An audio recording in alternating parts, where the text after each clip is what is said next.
नमस्कार मित्रांनो, कलाकार कट्टामध्ये तुमचं स्वागत आहे। मित्रांनो, बिग बॉस मराठी सीझन 6 चा ग्रँड फिनाले नुकताच पार पडला आणि यावेळी विजेती म्हणून नाव घोषित झालं तन्वी कोलतेचं। तन्वीने या सीझनमध्ये दमदार खेळ दाखवत शेवटी ट्रॉफी आपल्या नावावर केली आहे। विशेष म्हणजे तिच्या विजयामुळे या शो मध्ये एक महत्त्वाची गोष्ट घडली आहे। तब्बल 5 सीझननंतर बिग बॉस मराठीला पुन्हा एक महिला विजेती मिळाली आहे। याआधी पहिल्या सीझनमध्ये मेघा धाडे विजेती ठरली होती आणि त्यानंतर थेट आता 6व्या सीझनमध्ये तन्वीने ही कामगिरी केली आहे।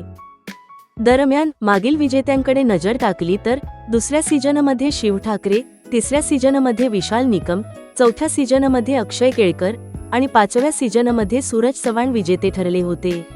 आता 6व्या सीझनमध्ये तन्वी कोलतेने बाजी मारत स्वतःचं नाव या यादीत नोंदवलं आहे। विजयासोबतच तिला आकर्षक बक्षीसही मिळाली।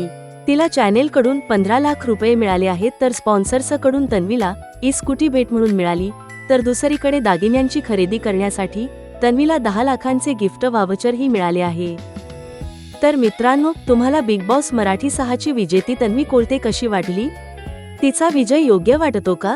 कमेंटमध्ये नक्की सांगा आणि अशाच अपडेटसाठी कलाकार कट्टाला सबस्क्राईब करायला विसरू नका।